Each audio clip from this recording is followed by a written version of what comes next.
What's going on, awesome people? As you can tell, we're in the house. Wasn't the plan. Excuse the attire. It is cold and rainy and nasty outside, and it's been a week, so we're just having a chill day. So basically, our plan for this week's video was to walk around campground and give y'all 7 don'ts that you do at a campground, or that you shouldn't do at a campground. Do. Things not to do. But as Toni mentioned, it's cold. Yeah.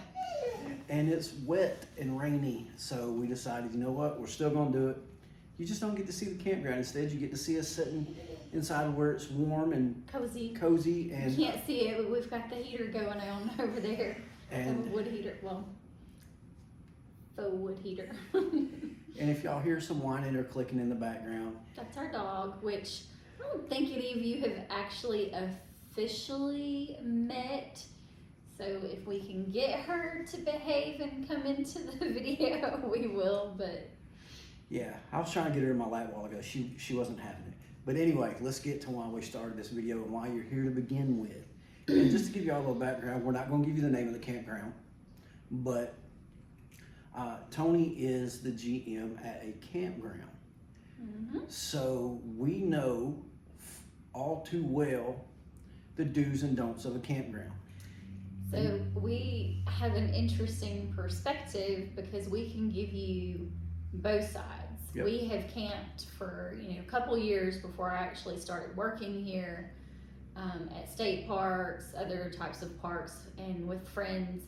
And then I've worked as either an office manager or a GM for a campground for almost 4 years now. So we can give you, both sides of the coin. So we basically are giving you this from the perspective of management and things that you really shouldn't do. So, and Toni's got her list. I'm going to sit back and just chime in every now and then because I get to see it from her perspective, but I also get to see it daily watching people come in and watching things go down, which is kind of fun sometimes. But let's get started. Here's number 7. Okay, so he picked the number 7. Don't ask me why. But it's I love odd numbers. 7 things not to do when camping at an RV park. So number 7, and this is one that we hear so often. Don't complain that a campground has rules. I promise you, those rules exist for a reason. Some of them may seem cuckoo, bananas, off the wall. Yeah, I knew she would make it in here at some point. So everyone, this is Miss Latte. She is not quite a year old. She is our little pit mix baby. We haven't done her DNA, so we don't know exactly what she's mixed with, but Okay, enough with the this keys. is our baby. Yeah. All right, go sit back down. Don't Lay knock down. the camera over on the way. Good girl. She's scared of the tripod. Lay down. Down. She ain't having it. Anyway, So, back to what we were talking about. All those rules may seem excessive, but I promise you, they exist for a reason. And we have people ask us all the time, like, really? Like, no painting for gold? Like, what the heck? Where does that come from? Well, that comes from the fact that we have actually had people try to do that. and not just like pan for gold. No, not like they took, a kitty painting for gold set with a pan and, a sieve and went down to the creek. These people full on set up a sloop in our creek, which again might not be a problem, but If the campground allows it. if the campground allows it. And you might be thinking, okay, well, why don't you? Well, for one, the property here is divided in some sections by that creek. we own one side, somebody else owns the other side. So you have to take into consideration that if you step onto the other side of that creek, at that point you're trespassing because we don't own that land. Not to mention there's mineral rights. Right, exactly. State, county, you know, all that good thing. That was my next point. We don't, we don't necessarily own the mineral rights. So if you do find gold, doesn't mean you can even keep it. But that's just one of the crazy one-off ones. But other rules, I mean, they exist, again, for a reason. We're trying to make it the most pleasant experience for the largest majority of people. I know some people might think, well, I don't understand why I can't, just keep what fish come out of the lake. If I catch a fish, I should be able to keep it. Okay, yes, I can understand the thought process in that, but it's very expensive to stock a lake, to stock a pond, and if every single person that came and fished kept every single fish that they caught, there wouldn't be any fish in the lake. So that's just a couple of examples, but I mean, like I said, rules exist for a reason. We're trying to make it the most pleasant experience. Managers aren't sitting there just trying to think up new crazy rules just to irritate guests. I promise you, I have more things to do with my day than to try to come up with a new rule. So just keep that in mind when you're at a campground or when you're looking at an RV park's website and they have a whole rules page. No, ma'am. Go. 99% of the time, if a rule's on there, it's because somebody's done it. Yeah. So, moving on. Kind of like speed limit signs. Right, they exist for a reason. Okay, so on to number 6. And this one, we have unfortunately experienced more times than I can count. Don't try to enter a bathhouse, a laundry, or any other space for that matter that staff is in the middle of cleaning. Not only is that rude and disrespectful, Quit licking everything. that is dangerous. We have had in, I'd say the last month, this happened numerous times to my staff where people just completely disregard the, wet floor signs or the fact that, there's a chain up across the doorway that says, cleaning in progress. It's incredibly dangerous. If they're in there mopping the floors and you think that just because, you gotta go potty, that you should be able to just step over that sign or unlatch it yourself. I mean, what happens when you then walk in and you slip and fall because You thought you were entitled. you thought you were entitled to be able to use that space regardless of the fact that, there's signs and barriers up trying to keep you out because it's in the middle of being cleaned. Sorry, not sorry for saying that. Yeah, I mean, that's just one of those, it's just be respectful, be courteous. I mean, if you were at your house cleaning your bathroom, do you want, your guests to walk in there while you're in the middle of cleaning your toilet and be like, oh, sorry, gotta go, and just plop down and go anyway? Probably not. Only if it's a 3-year-old. I mean, I understand emergencies happen. You can't always control when you have to go. I mean, when you gotta go, you gotta go. But as adults, we should be able to manage our bodily functions well enough to where, we can either wait or say, hey, you guys are cleaning the men's room. Would it be at all possible, if I went and used the ladies' room, Or There's workarounds. Or use your own camper if you're in a camper. Just I mean, I understand not all campers have a bathroom, but, you know. And maybe this conversation will be a little different if you're at a state park and you're tent camping. Right. But when you're at an RV park, a private campground, the rule is different. right. Part of the rules for people who stay, you know, for any kind of extended period of time is you have to be fully self-contained. You can't, you know, be in a unit that doesn't have a bathroom. And, you know, that goes for harvest hosts, boondockers welcome.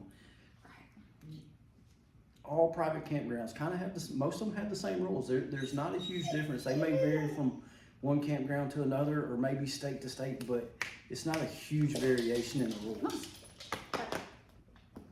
Come on. She'd be a whiny. You gonna get up here? She's like, no. You gonna sit with Mama? She's an attention Junkie. Yeah. So if she's not getting all the attention, she's not happy. Come on. But number 5. You gonna sit with Mama? She's like, nope. She did look at the TV a second ago though. All right, so while we're on the topic of, you know, bathhouse and laundry, this one, again, goes back to just being courteous. Common courtesy.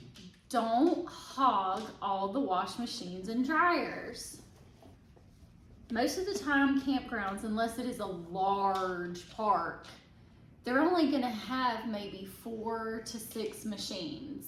So you've got 4 to 6 washers, 4 to 6 dryers, you know, unless it is, like I said, some major, you know, park.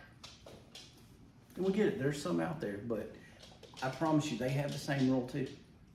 Yeah, I mean, I get it. You gotta do more than one load of laundry, but there's other people that need to do laundry too.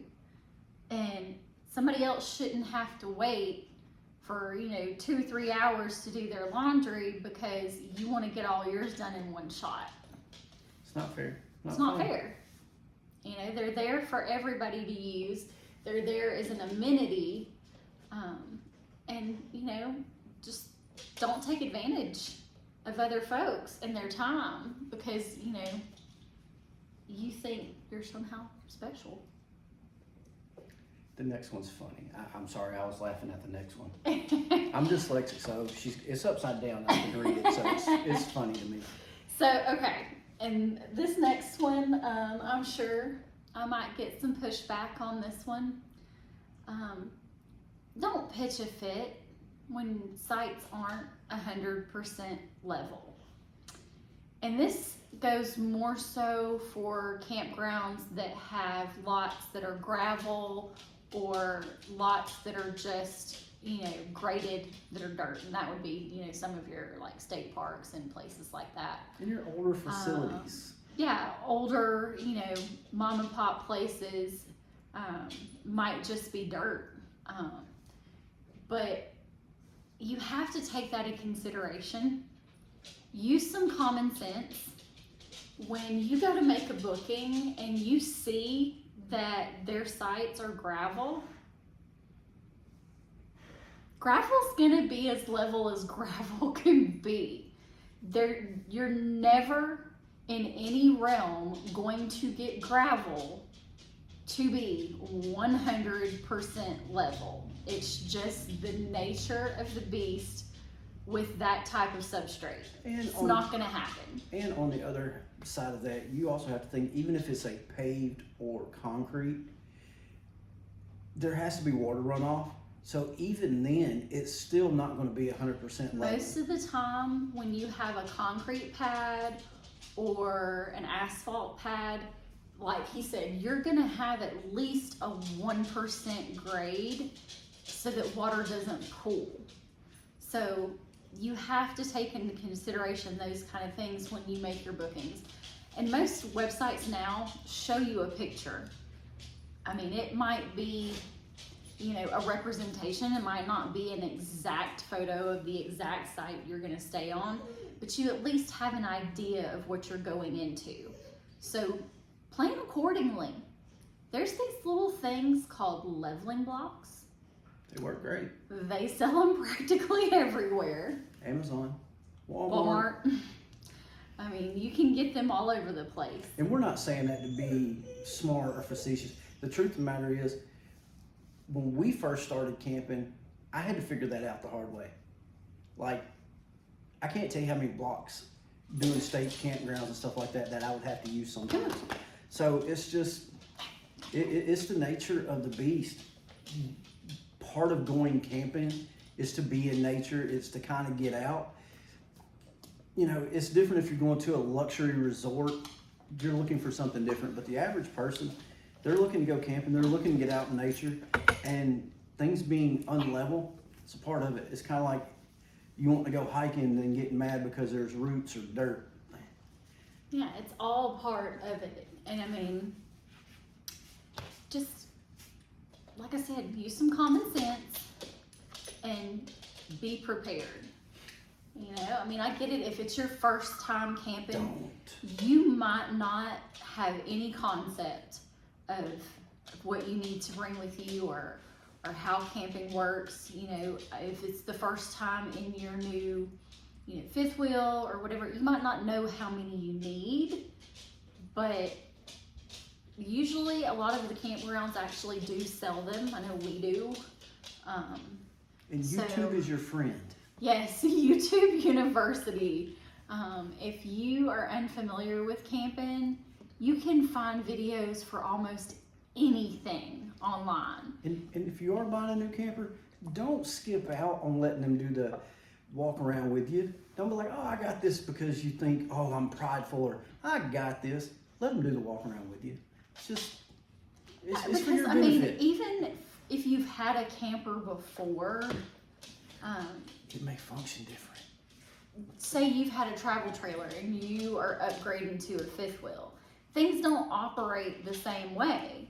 You know, I mean, you might have automatic levelers on this camper where you didn't on your other one. And that's a whole different ball game. Excuse me. Sorry. But just because you have automatic levelers doesn't always mean you're still not going to need blocks. It happens. But we're kind of... Because your axles have to be level. But anyway. Yeah, we're getting into the weeds a little bit. So moving right along. So that was number 4. Don't pitch a fit when the sights aren't 100% level, because there's only so much we can do with gravel. Number 3, this one is a big one for him. And if you've ever watched any YouTube video with a RVing couple, I'm sure you've seen this. I couldn't do it. You got usually, and not always, because I know there are some women that drive and do the setup part, but the majority of the time, you got the husbands in the driver's seat, you got the wife sitting out there in the side. She's either on her phone or she's on like a walkie-talkie, and she's telling him, okay, you know, a little more this way, no, whoa, stop, no, cut it this way, cut it that way. We're up to number 3. More power to you couples that are able to do that. Don't bother folks when they're backing in, pulling in, or trying to get set up. That is usually some of the most tense moments trying to get into a site. Even if you are a seasoned RVer, camper, things happen. You know, I mean, there's always going to be things that challenge you when you're backing up. You've got to watch out for, you know, if the campsite has full hookups, you got to watch out for, you know, power meters. You've got to watch out for sewer connections, water connections. You might have some sort of fencing that separates one site from another site. You might have trees that you've got to watch out for, or picnic tables, fire pits. You know, there's all different kind of things that can be on your site that you don't want to run into, and you don't need, you know, Joe Schmo. Yeah, Jane Doe over here going, oh, hey, what what y'all doing here? And even if they're trying to help, they may have the best intention. And we're not saying don't be nice. Right. That's not at all what we're saying. We're just saying give them time. And if they need to help, get situated. Let them ask. Don't offer it right away. Give them a chance to figure it out, because it could be somebody new trying to figure it out. Give them a moment. They got to learn. So give them that time. And the reason this one's a big one for me is I'm a professional driver by trade. I'm a truck driver. And there's not a bigger pet peeve to me than me seeing where I need to go and somebody trying to stop me and tell me how I need to do it. Because honestly, I've done it. Come on. If not, I will get out and look, or I will ask. Don't come tell me how to do something, because just the way you know how to do it may not be the way somebody else does it. You know, that's kind of like 2 + 2 = 4. But 3 + 1 = 4 as well. So you got to keep those things in mind. Just be nice. Let them get in there. If they need help, let them ask. Well, and you can offer help, but don't offer help right off the rip. Don't assume that, because it looks like to you they don't know what they're doing. And this is for you older guys, or guys in general, especially if you see a female doing it. Let them be. Let them figure it out. Give them a chance. That's how people learn. They may know how to do it better than you, because in the camping world, a lot of people that camp full time, you may not know this, but most of them are females. Mm-hmm. So the largest majority. Let them be, because they might be able to show you a thing or two. So just back off and give them a chance. And we're not saying to, let them hit something. Right, let them completely run all over something. If you see that they're going to back into something, or, if you see that as they're pulling in, they're, about to jackknife, we're not saying that you can't, speak up. It's just, again, be considerate. Think about how you would feel if, you're backing into a parking spot at Walmart. You want somebody out there giving you, point by point directions, like you're on a runway, they're trying to lead you in. How long you been driving? You probably don't want somebody back there telling you what to do. And the other thing is, sit back and watch it. It might be funny. Come on. That's what I like to do. I like watching people drive. But anyway, to number 2. And appropriately tagged as number 2. Don't Pun allow, intended. yeah, fully intended. Don't allow your dog to poop on other people's sites. No, I get it. There's a lot around dogs we could talk about. Dogs are dogs. They want to go where they want to go, and you don't always know when they're going to decide to hike a leg or pop a squat. Like literally, ours was just standing on the couch. I mean, it's the nature of it with animals. I mean, they have to go when they have to go, and sometimes it's not convenient for us. But try and be mindful of where you're walking your dog. Be and mindful not of where give you're them. walking yourself. We'll get to that. But again, be mindful of where you're walking your dog. Don't walk your dog, right beside someone's vehicle, or, right next to somebody else's picnic table, to where your dog even has the opportunity to poop somewhere that those people are going to be stepping. Now, we understand there may be a road that goes by it. Walking your dog on, that's different. We're talking Yeah. specifically about walking your dog On to a people's site. sites. And again, I've said this and I will say this again, just be courteous. It goes a long way. I mean, you don't want to step out of your camper into a big steaming pile of dog poo. Nobody else does. So be I don't pick it mindful up. of where your dog is walking, where your dog is pooping. And if your dog has an accident somewhere that, it shouldn't, pick it up. Don't leave it there. Don't be like, oh gosh, it shouldn't have went there. Let's just pretend this never happened. Just pick up your dog's poop, period. Yep. That's another one. I mean, I could, like you said, I could do a whole series of videos probably on pet parenting and, Like if there's a dog park, clean up the poop in the... Yeah, that's a big pet peeve of ours is people that don't pick up their pet's poo. Because you don't know what dogs have had their shots and which ones haven't and the diseases you could be leaving. Pick up the poo. Absolutely. All right. So, lastly, And number one. This is a big one. This is a big one. And this is just basic campground etiquette. Don't walk through other campsites. I don't care if you're like, oh, I don't want to have to walk a little further to the camp store. Or, oh, I don't want to have to walk that far to get down to the bathhouse or the dog park or the lake, whatever it may be. No. Don't walk through other campsites. It is rude. It is disrespectful. And it's a big complaint area for people. It is a massive complaint area for people. If the site's empty, that's one thing. That's still like questionable whether or not you should be walking through an empty site.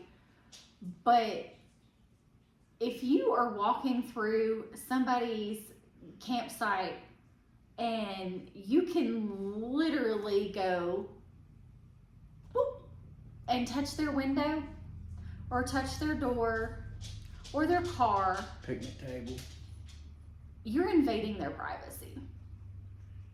And we, like we said, we get that a lot of people go camping to get out in nature. A lot of people go camping to get around people. That's great. We love to go hiking. We love being around people most of the time. But, at the end of the day, you don't want Bob that you've never met just walking through your campsite. Yeah, you could be getting out of the shower and, walking to your bedroom in your camper and, here's like Joe walking up next to your camper looking in like, oh, hey. Hopefully you got your shades and your door shut, but... Hopefully.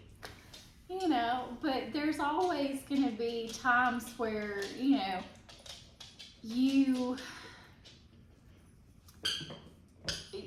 think that, you have a sense of privacy because you are in your camper. Whether you're getting dressed, going to the bathroom, you're on a personal phone call, whatever it may be, that you don't want some random person, all up in your business. I mean, yes, I understand a lot of campgrounds are tight. They're tight. Some of them are stacked in there like bread slices. I get it. And you've got to go into it with the understanding that you're not going to have 100% complete privacy because camper walls are thin. If you're playing your music in your camper, somebody walking by, more than likely they're going to be able to sing along with you.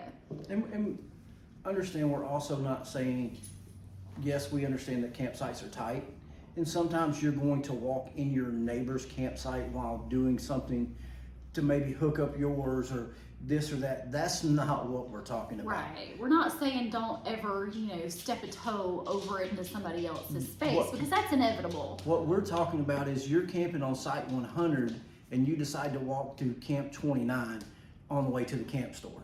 That's what we're talking about. There's a huge difference there. Right. We're talking about consciously, intentionally walking through someone else's space.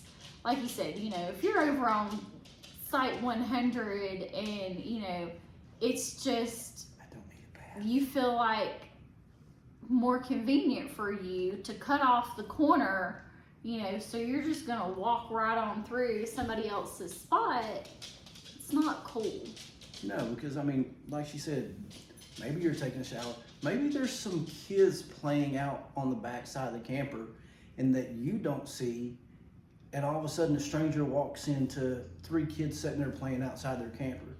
Or maybe they have a very reactive Dog. animal that's inside the camper. So, you know, somebody coming that close to their space, you know, sets them off and makes them bark like crazy. Again, you know, be courteous. And trust me, we get that one. We got a puppy that still sometimes has that problem. Yep, we try to keep her, you know, away from folks or things that, you know, she might react to when there's other people around. But again, she's an animal.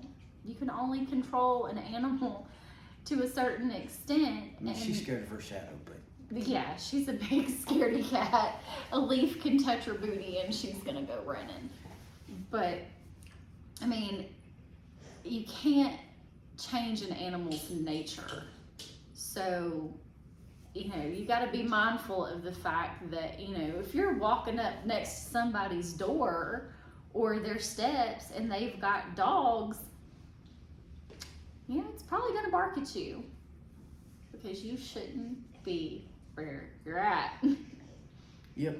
So it all boils down, all 7. Anyway, all 7 just really boiled down to common courtesy and some common sense.